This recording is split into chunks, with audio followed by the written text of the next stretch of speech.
Hi everybody, welcome to Christian Home Said. My name is Jared. In a recent video, I came across this talk by Elder Andersen. This is from a BYU Campus Education Week back in 2015. The name of the talk is a Compensatory Spiritual Power for the Righteous. And as I was preparing that other video, I was looking through the rest of this talk and I saw some Second Coming stuff, enough to where I felt like I needed to make a video about it. But this is not that video, because as I was going through this with a fine-tooth comb, I came across something else that I had no idea about. It has to do with Elder L. Tom Perry, who was an apostle. He had a vision. And if you've been watching my channel, I have a spreadsheet for visions and visitations, near-death experiences, and stuff like that. And so I had to capture this, put it on the spreadsheet. I'm going to share that with you right now, along with some other interesting things. Before we get into it, just really quick, it's been a few videos since I brought this up, but I am promoting this GoFundMe for my friend Marla Gale. She was involved in an accident where a semi-truck T-boned her minivan. Her daughter was injured. Her 13-year-old son, unfortunately, was killed. And then she is still in the hospital. Her condition was serious, and she's still in the hospital. And so there's been lost income. There's, getting a new car, ambulance trips, and hospital bills. And because it was an accident, I don't know if there'll be like any legal things going on, but it suffice it, and she was life flighted. So suffice it to say, this was tragic on so many levels. And so if you can support this, even if it's just a little bit, please do so. I'll put the link for this in the description box below, as well as her Venmo. And I'm sure that some of you are already following her. She is on Instagram. She's about to start a podcast. That's going to be delayed at this point. But she's also organized social media conferences for female LDS content creators. She's done a lot of good, and she is full of light. She is such a good person. I just saw her in March. So if you can, please donate. I did get an update. I asked, this is another account. This is Becky Squire. She's one of my friends in Utah. And I asked her if it was okay if I shared this picture, and she said yes.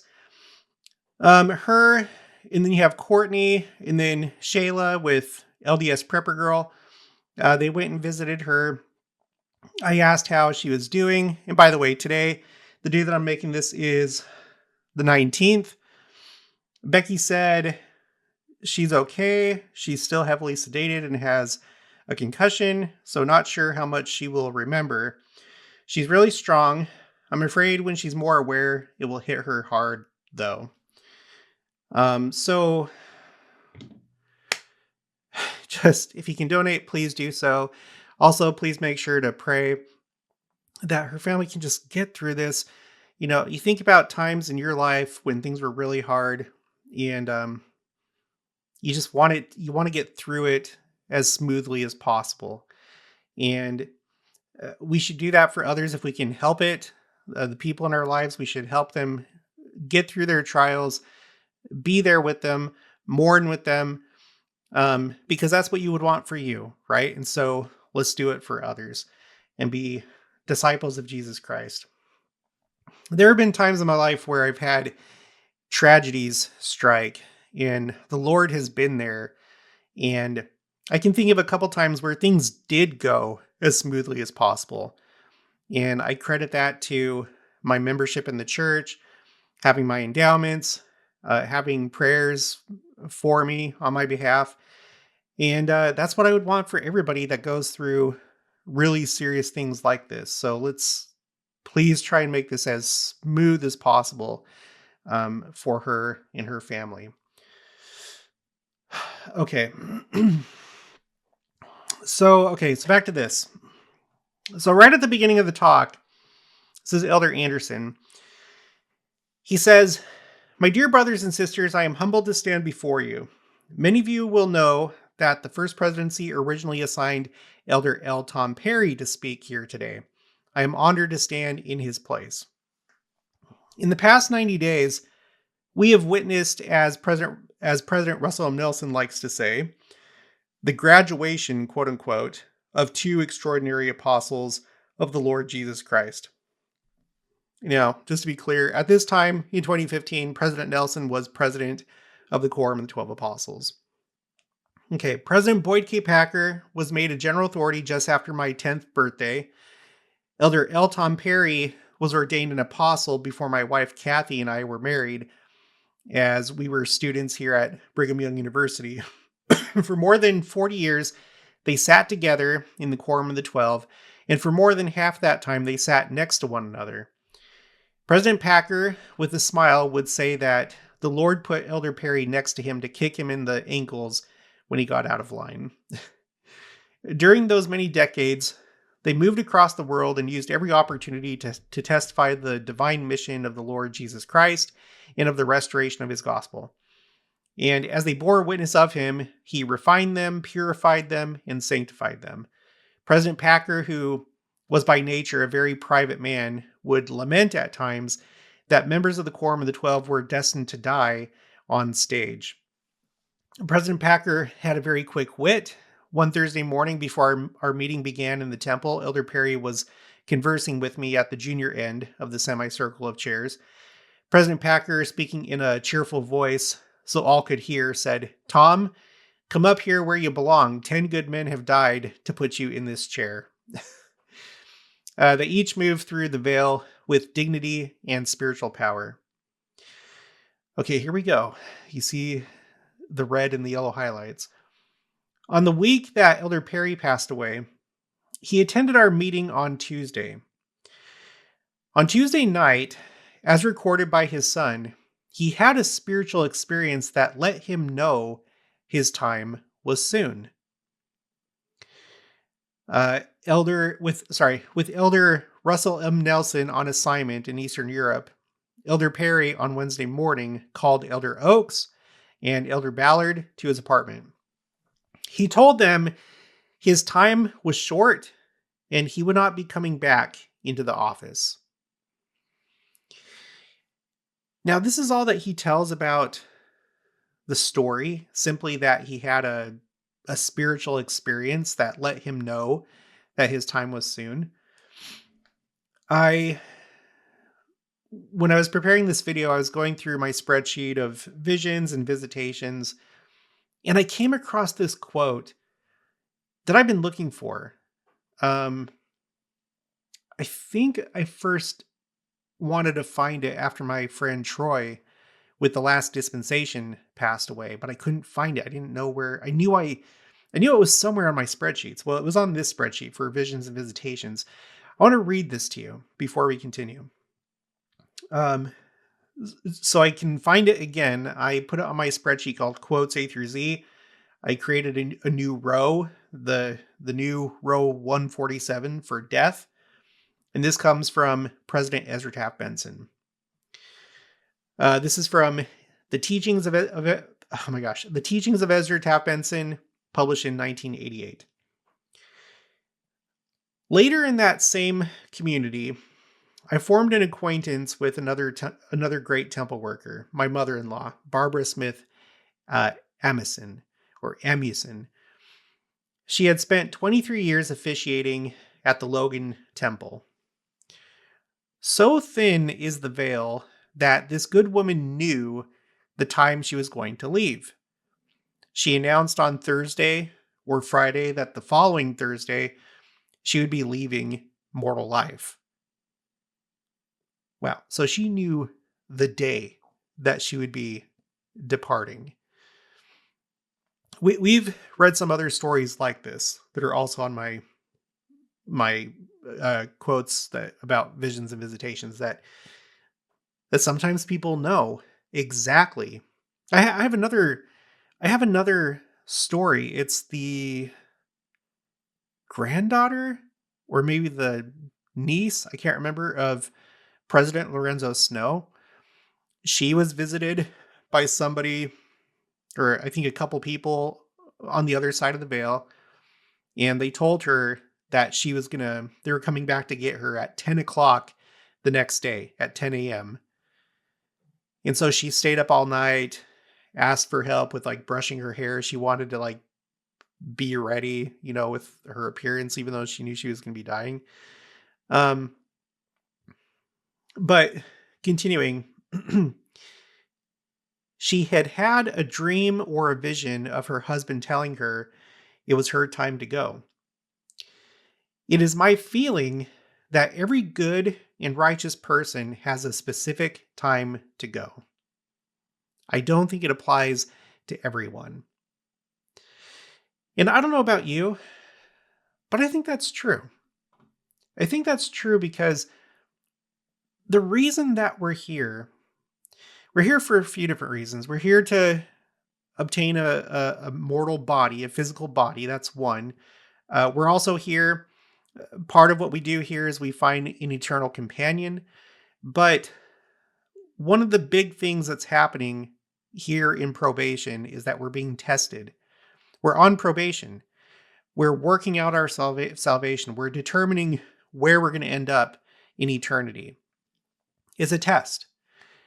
And so if you've made sufficient progress in your life and it's really clear that you're going to be going to the social kingdom, that you're going to be worthy of exaltation, then it makes sense that your time might be limited. I have other quotes that talk about the fact that sometimes people in mortality are called beyond the veil because their help is needed over there. I have another quote. It involved, I think, Bishop Raskelli, I think was his name. But he became sick, like deathly ill. He was visited by someone in his ward or stake that was on the other side of the veil. And he said, we've had 3 names submitted to us because we need help on this side of the veil. So we've had 3 names submitted, and I'm here to interview you to see if you'd be the right fit. And after talking to him, he's like, you know what? I think you still have a lot to do here. So we're going to go ahead and go with one of the other 2 names. And then that person that he had mentioned became sick and passed away. So I think this is true. I think that if there's not much more testing that needs to be done with you, it's like, okay, you're here, you've had your time. We're going to go ahead and take you. And on top of that, we need, your family needs trials. This is something that comes with this life is trials and getting through hard times. So we're going to go ahead and take you. I wouldn't be surprised with, what happened here with the 13-year-old son if, his days were in fact numbered. He was righteous, and it's just, he doesn't need to stay here any longer than he needs to. We'll find out after this life, but it gives me comfort that there's a plan, that there's order to our lives when we come and what family we come to and how long we stay, especially if we're living righteously. So back to this. Again, we're talking about Elder L. Tom Perry of the Quorum of the 12. On Tuesday night, as recorded by his son, he had a spiritual experience that let him know his time was soon. And then later he told Elder Oaks and Elder Ballard, at the time elders in the Quorum of the 12, he told them his time was short and he would not be coming back into the office. Well, thankfully, there's a footnote right here, footnote 1, and that takes you to this KSL article titled "A Sweet Peaceful Passing for LDS Apostle, Son Says." This is by Sam Penrod. So I want to read from this because there's a little bit more detail. On Sunday, Elder Perry's only son, Lee Perry, shared his thoughts about the apostle's death, saying his father faced the final chapter in his life with good courage. Quote, "It wasn't tragic because my father was so blessed throughout his life. He had 92 years of wonderful health, Lee Perry said. I think he would have loved to have stayed longer, but I think he had a lot of comfort from the Lord that this was his time. So here we have our first allusion to him knowing that it was his time. Lee Perry acknowledged his father's passing came much sooner than expected, even though he was not given a very promising prognosis when he was diagnosed with thyroid cancer on April 23rd. He said he felt inspired as he has watched his father's attitude and faith over the past 5 weeks. Elder Perry's family was with him in his home when he died Saturday afternoon, Lee Perry said. Quote, "It was a very sweet, peaceful passing, and he wasn't in pain. And we just really appreciated that blessing." Just 2 months ago, Elder Perry appeared strong and healthy at the LDS Church's annual general conference, though the diagnosis of terminal cancer came as a surprise. Lee Perry said his father took it in stride. Quote, "When Dr. Pearl walked out of the room after giving information that would probably bring tears to anyone, certainly brought tears to me at the time, and tears to everyone else. My father said, 'I really like that doctor.'" And that is just characteristic of the way he faced everything in his life, including death. After the diagnosis, Elder Perry returned to the office 2 days a week. But when he went home on Tuesday, Lee Perry said his father realized the end was near. Quote, "He woke up in the middle of the night, and he said he was so peaceful, and he saw a light, and the inspiration came to him that it was his time and his mission was over," Lee Perry said. I'm sure there's more to that story. This is a KSL news article, and so maybe some of the details were withheld.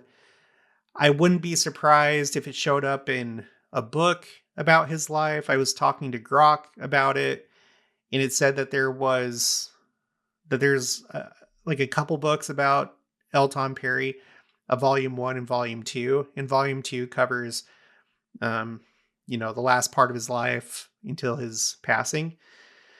But I don't have access to it. Let's see. On Wednesday, 2 fellow apostles visited Elder Perry to discuss some church business he wanted to ensure was completed, Lee Perry said. On Thursday, the First Presidency returned to be with Elder and Sister Perry, and on Friday, Elder Perry shared a tender visit with Elder Boyd K. Packer, his Quorum president. Up until the end, Lee Perry said his father's concern was not for himself, but for his family. Elder Perry's influence will be missed by those he served, his son said. Most likely what happened is something that's actually pretty well known in medicine, specifically like hospice care and hospice nurses. We've talked about it before. I didn't know this until I think a couple of years ago when I was still living in Kansas, but there's like this whole period of time called end of life, where there's these end of life experiences and phenomena that take place when someone is dying. And one of those things that really intrigues me is it's called visioning. So when somebody is on their deathbed, and I think it can be up to a couple months before they pass away, but they start to see people, typically family members that have already passed on to the other side of the veil.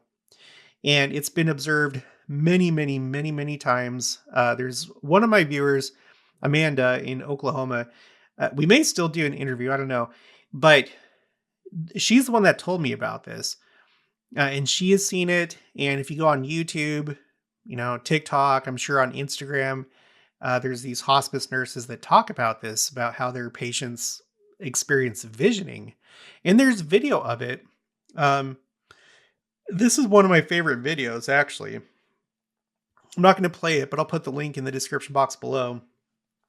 This is an elderly Chinese man on his deathbed, and he's starting to vision, and he sees his mother. And then he like calls out to her. Nobody else can see her, of course, but you can see him right here. He's like looking at her. And then, like a child, like a 3-year-old child, he starts to call out and say, mama, mama, and like wave to her. Um, there's other videos too. I'll put the links for these in the description box. These ones are on TikTok, but it's a real thing. And I'm sure that that's probably what Elder L. Tom Perry was experiencing. I don't think it's restricted just to apostles. I think probably most people experience this. Our Heavenly Father has given us this blessing of having a nice transition from this side to the other side of the veil. There are loved ones on the other side to welcome you. And then there may be more that happens with someone that's a member of the church and someone who's a general authority. Um, I don't know, but I've collected a number of these experiences on my spreadsheet for visions and visitations. Uh, I have all these things categorized by, I have them on the spreadsheet coded by color. So for end of life, it's kind of like this cream color, but we have dreams, end of life experiences, near death experiences, visions, and visitations. These are the different ways that people in this life have come in contact with heavenly messengers, those on the other side of the veil, Satan sometimes, and so forth. But when it comes to end of life visions, I mean, I have this one. I got this one right here. This is a relatively recent one, at least when it was told. Um, Elder Dale G. Renland, he's talking about his. Let's see. Let me just read part of it. My sisters made sure that my 92-year-old father could watch the conference, and especially my talk. After general conference, I went to his home. I asked, Dad, did you watch conference? He responded, yeah. I asked, did you hear me speak? He responded, yeah. With some exasperation, I blurted out, well, Dad, what did you think? He replied, oh, it was all right. I was almost proud. After a long moment, he said, Dale, here, let me move me over here. He said, Dale, I have something I need to tell you. I then realized that while I was fishing for a compliment, my father was preoccupied with something far more important than giving me praise. He continued, last night I had a dream. I dreamed I died, and I saw the Savior. He took me in his arms and told me my sins were forgiven, and it felt so good. That was all my father said out loud, but the look on his face spoke volumes. He knew Jesus Christ. And then, let's see, and then it says, to an old man who died 2 months later. So his father died 2 months after he shared that experience. And maybe there was more detail that he didn't share. But yeah, and there's more, we read this one from told by President Ezra Taft Benson about his mother-in-law. So it's fascinating. And then at the very bottom of the spreadsheet, I keep a tally of the number of quotes or stories that I've collected, a tally by decade. So now I have 3 for the 2010s. I only have 1 for the 2020s, and that's President Holland. He had his near-death experience. But it's starting to fill up. At this point, the only decades that I'm missing since the beginning of this dispensation, I don't have any stories for the 1940s or 1930s. And then I have a total of 106 visions, visitations, dreams, end of life, and near-death experiences. But I like that we're still having these things happen today. I find it very inspirational. Okay, let's go back to Elder Andersen's talk. Okay, he told them his time was short and he would not be coming back into the office. He recorded a 6-minute message for the Quorum of the 12 telling us he loved us, encouraging us in the work ahead, and bearing his sure witness of the Savior.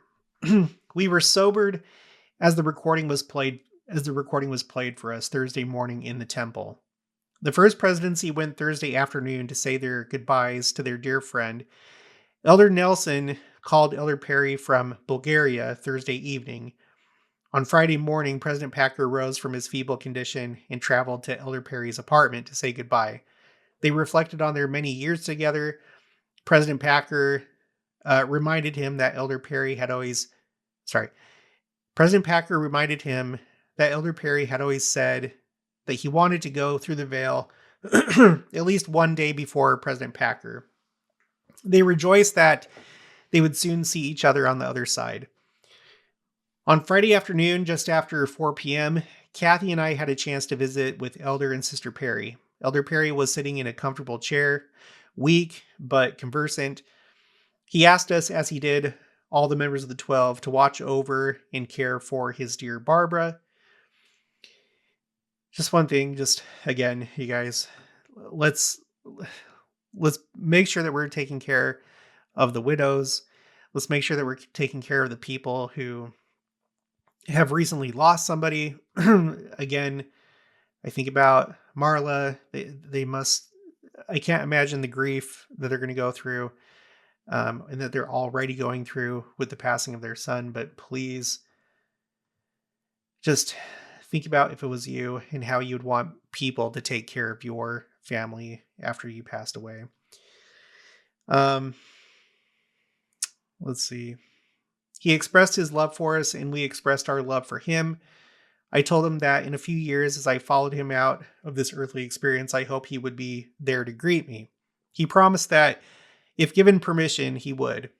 He told us that he would do all he could to bless our work from the other side of the veil. Less than 24 hours later, he stepped through the veil. 34 days later, President Packer followed him. I, with you, revere these two disciples of Christ. I confirm to you that they were honest men, holy men, devoted to the callings they had received, and full of the pure love of Christ. I testify that we will yet see them again. And then he just pivots into talking about the second coming. He says, we live in very interesting times. Here are some selected statistics from recent studies. And then he says other interesting things. That'll be for another video. In fact, I may have published that video before this one. I'm not sure at this point. Probably the last thing I want to touch on is, I might need to make a spreadsheet about this, where this is now another time where it feels like in the First Presidency and Quorum of the 12, among the apostles, where it feels like sometimes they're like paired together. Starting with Joseph and Hiram Smith, for example, they were martyred together. I think about what happened recently with no. Before I get to that, I don't know that they were paired together, but I think it was Elder LeGrand Richards and Marquis Peterson who passed away exactly a year apart. January 11th of 1983 and January 11th of 1984. And the ones who filled those spots were President Nelson and President Oaks. I've told that story a million times at this point. But it feels like those two were like coupled together, at least like with death. It's very unusual that they would die exactly a year apart. And then you had President Nelson and President Oaks coming together. And then maybe not that they were coupled together, but like you have President Nelson who passed away on the 27th of September. And then exactly 3 months later, in December, President Holland passed away on the 27th of the month. So, like, passing away on the exact same day of the month, the 27th. And in case you haven't seen this yet on my channel, exactly in the middle of their death dates on the night of November 11th and the morning of November 12th. We had one of these unusual aurora displays where the aurora could be seen all throughout the United States, all the way down to Arizona and Florida and Texas. Here's a picture that I took of it from the Temple lot. I never expected to have this experience in my life. I'm so happy I got to be there, be at this place to see the aurora. It was an amazing night. Oh my gosh. Sorry, memories. So this happened right in between their death dates, exactly in the middle. So it just it makes me wonder if I'd have to, like I said, I'd have to like do a study into it. But I'm wondering if like sometimes like they're coupled together, or like you'll have two that pass away around the same time. Do you have any thoughts on that? Let me know in the comments. Maybe help me get the ball rolling and figure out where I need to look. But anyway, President Boyd K. Packer and Elder L. Tom Perry, I have this pulled up. If we go to, if we go to the Wikipedia page for apostles, here you have Elder L. Tom Perry, and then up here you have President Boyd K. Packer. So I guess they were sitting next to each other because this is in order of seniority. I guess they were sitting next to each other because Marvin J. Ashton passed away, and so did Bruce R. McConkie. Yeah, 1985 for Bruce R. McConkie, 1994 for Marvin J. Ashton. So, yeah, for a while, you had Boyd K. Packer and L. Tom Perry next to each other, physically next to each other in the council room in the Salt Lake Temple. And I don't think I realized this till now. Just a little tangent. I didn't know that President Packer's birthday was September 10th of 1924. Do you know what that means? It means he was born one day after President Nelson. President Nelson's birthday is September 9th of 1924. So that just seems like it's probably not coincidence. See, here's President Nelson right here, September 9th, 1924. I don't know. I don't have answers for all these things. I don't know why the aurora took place exactly in between their death dates, but I feel like it means something. I don't know that it's prophecy playing out or anything like that. I don't know if it's the Lord giving us a sign that he's pleased with the work that President Nelson did and President Holland. It may be something like that. I don't know. At the very least, for me, that's how I feel about it. Is like it's the Lord giving us a sign in the heavens, but also making it known that he's very pleased with these two servants of his. So anyway, that's all that I have for this one. I hope you enjoyed it. I'll talk to you guys later.